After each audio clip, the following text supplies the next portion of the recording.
And I am done. Okay, so I just finished up reading The Lost Metal by Brandon Sanderson, and I want to give you my unedited thoughts upon finishing the book, which was just right now. So, oh my gosh, I hated this book. This is a 1 out of 5, a rather easy 1 out of 5 for me, which is crazy because I love Brandon Sanderson, and I love Mistborn, the first era. I mean, I haven't been a big fan of the second era, but not like this. I mean, I have made some criticisms about the second era, but this is a different level of hurt for me to read. And I end up looking back on this thinking like, is this me? Is it a me thing? It has to be. Because every single person I know, and I'm not saying this with hyperbole, but every person I know in the booktube community that has read this, and this is a large handful of people, have given this a 5 out of 5, or at least a 4 out of 5, but I think a 5 out of 5. I mean, the words I'm hearing to describe this are, amazing and incredible and a perfect ending. And I would say exactly the opposite to every one of those acclaims. It was horrible for me. I feel like it ruined the ending. I feel like it even further, and I don't want to be this person that goes over the top, but it's hurting my love for the cosmere, and it's just nuts.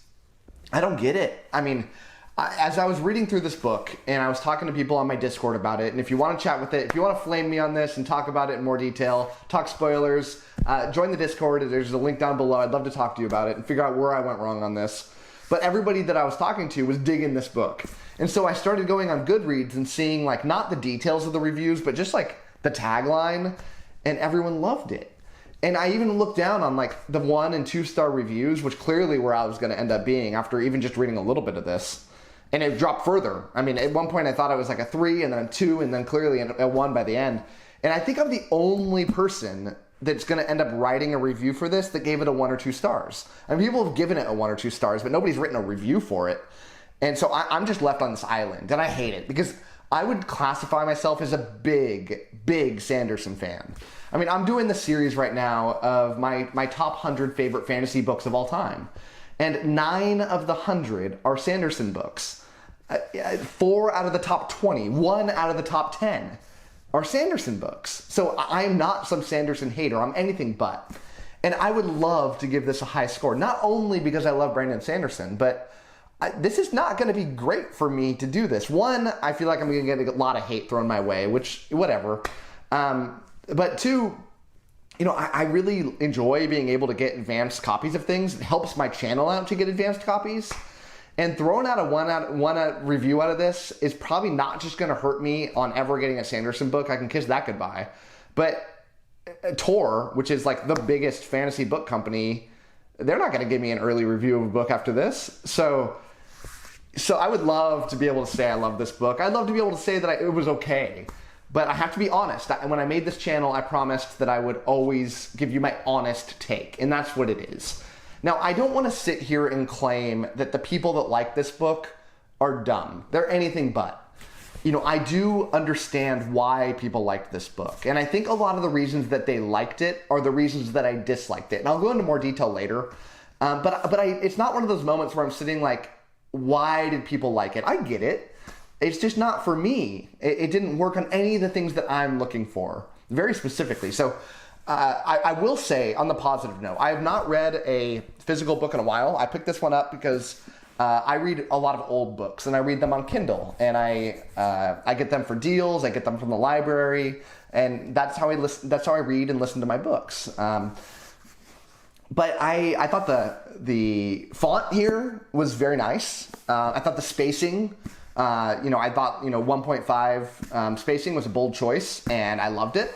And so the presentation of this book was great. It was the words themselves that were my problem here. And that's the only positive thing I can say about this. Let me start. I'm not going to go through my normal thing and give it a score per every aspect of the book because I don't have anything positive to say. So let me go through the things that I disliked. Let me start with Wayne. And I dislike everything about this character. I dislike every page that he's on, and he's on a lot of this book. I just hate this character. And I think the reason I hate this character is he's trying to be funny. And humor is subjective. And nobody that's ever tried to be funny has universally worked. Now, for me, it just felt very flat. And so all this character is doing, every moment this character has screen time in this book, is trying to crack jokes. And they don't work for me. And I don't, I've spent time on this review trying to be kind to the people that like this. And I will continue to do so. And I don't mean this as a diss, but I will be honest in that I think that when I was much younger, like a teenager, I would have found this to be funny. And I wish that I still had that part of me that found this type of humor to be funny. It's good to think things are funny. I would prefer to think more things are funny than they're not. But I find that as I get older, my taste in humor has very much changed.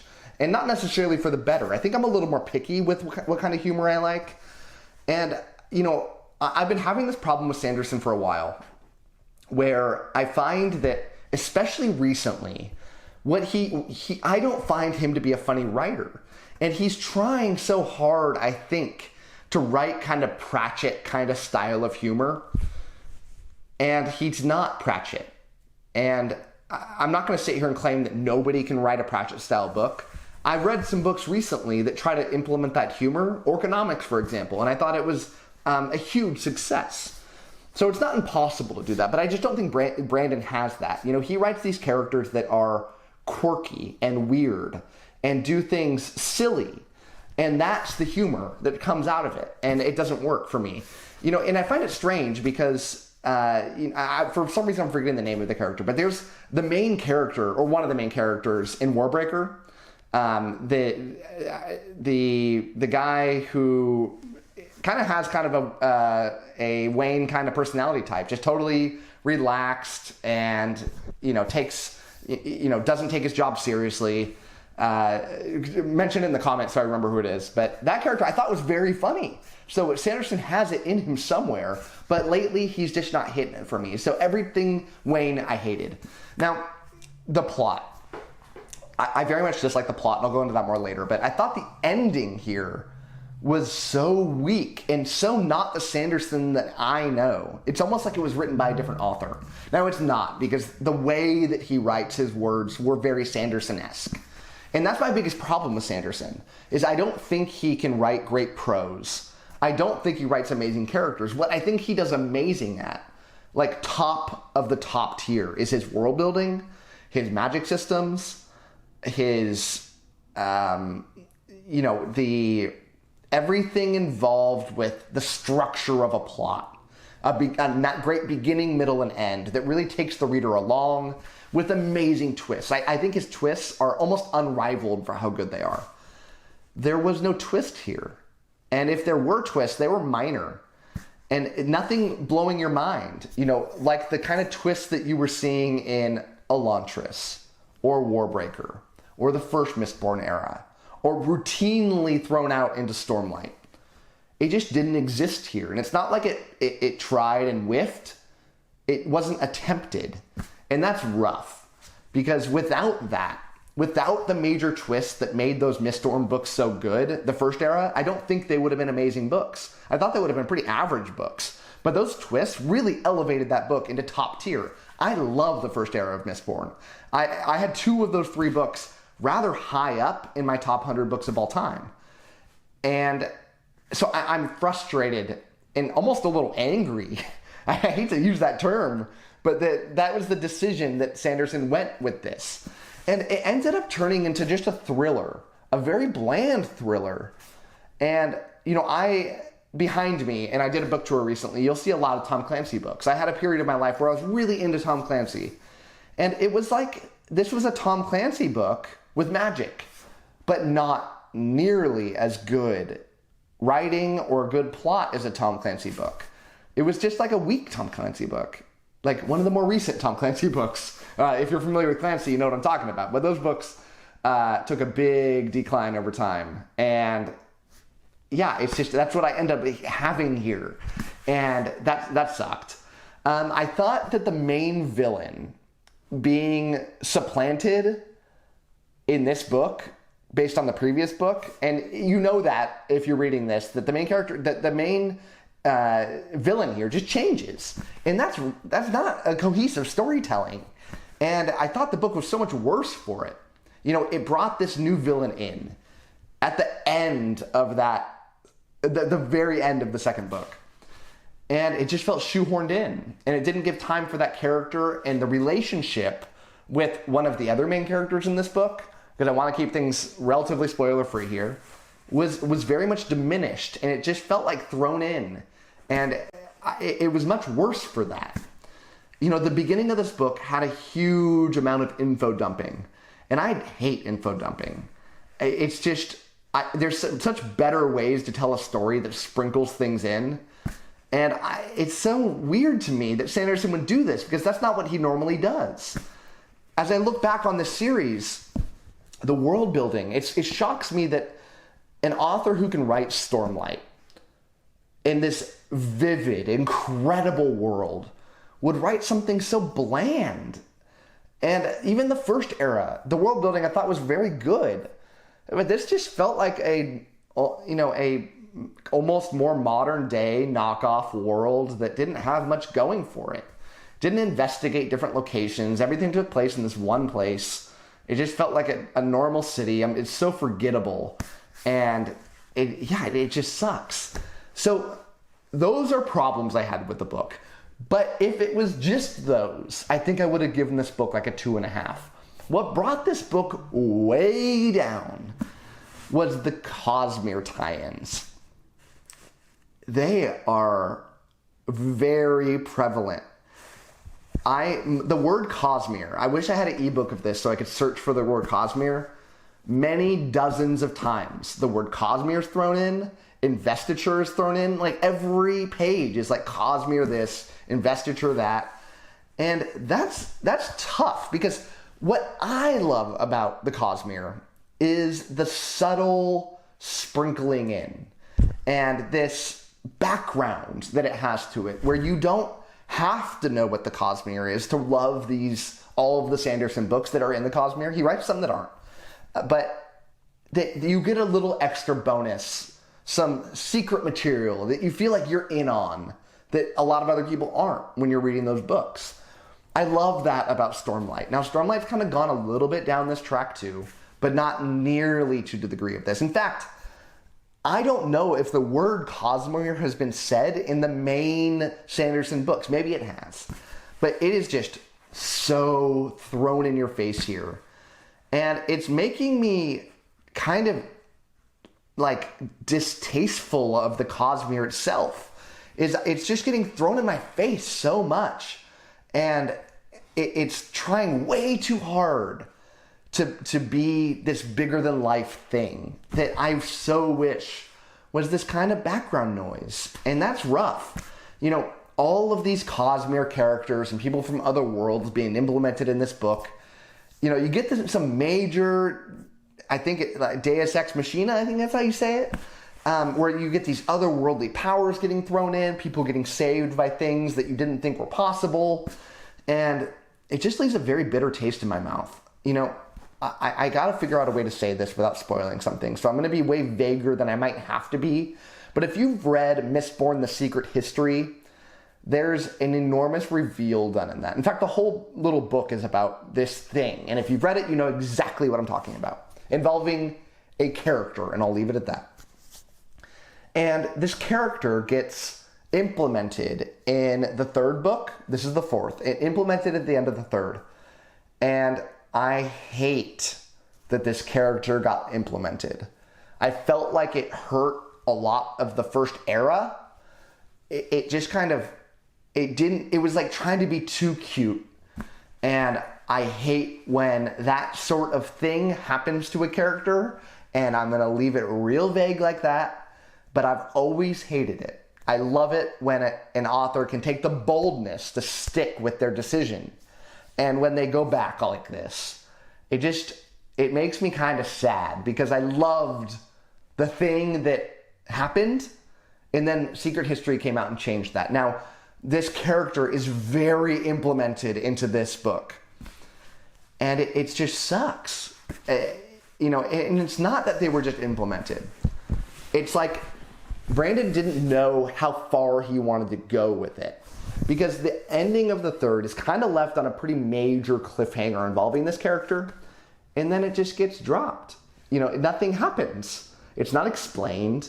There's some major things involving this character that are clearly have been happening since Secret History until now that leaves so many questions in my brain that aren't answered. And it sucks, because as I look back on the first era of Mistborn, that last book tied together everything. And it didn't put this nice, pretty, perfect bow on things, but it wrapped it up. It wrapped all these storylines up in a great way. And there's so many threads just left loose here that I feel like this era did not need to be written. And it clearly didn't, because it was never in Brandon's plans. You know, I think he was going to write like a one-off book, and then he ended up saying, let's turn this into a quartet, 4 books. You know, I feel like this book would have been better off as wiki material or a novella and just leave it at that. But to turn this into bigger than the first Mistborn series for this, it just didn't need to be here. And I say that for multiple reasons. Not only what I just said, but if you take where the plot wrapped up at the end of Mistborn Era 2, in this series, let's just pretend it never happened. I don't think much changes. There is something involving a shard, and I won't go into more detail than that. A shard that we do not know yet, up until this era. And that storyline isn't wrapped up. It's just clearly setting up the third era. In this book, this series ended up feeling like that. It just felt like a setup for the next era. And I don't feel like it needed to be done. So, for all of those reasons, and more, that I just am not remembering at the moment, because I'm kind of flustered, if you can't notice. I hated this book. I am jealous of everybody that liked it. I wish I was in that boat. I get it. And I get it because I think a lot of people want this cosmere thing to be more tied in. I think they want more books that do what this book did. And I want the opposite of that. And I'm sad. I'm kind of angry. It's just a direction that I don't like, and I'm worried. I'm very, very worried. Not just about the next era of Mistborn, which I've kind of resigned myself to saying I don't have a lot of high hopes for. Now, maybe it'll shock me. Maybe it'll go back to the magic that made the first era so special. And the fact that it was in their plans and this one wasn't leaves me with some hope. But it ends up making me kind of feeling like maybe Stormlight's going to go down this path as well, of these enormous cosmere tie-ins that take away from that individual story and take away that fun. I mean, I mentioned it, but I want to emphasize how much I loved the cosmere tie-ins to Stormlight to date. Some of them are more heavy-handed than others, but I thought they've been beautifully executed. And this incredible balance, this harmony, if you will, between this greater world going on and this individual world, with some interesting little moves. It is not little anymore. It is all in your face. And I am worried. I'm so worried. Brandon, what have you done? What have you done? Ugh. I'm going to leave it there. I feel like this video is going to get a ton of dislikes. I feel like you all are going to flame me in the comments. Bring it on. I'm ready. I will respond to it all and defend my position. And I am left just jealous of the rest of you. So thank you so much for sticking with this rant. I don't normally like to rant on this channel, but I have to in this case. And as always, happier reading to you than I just got. Take care.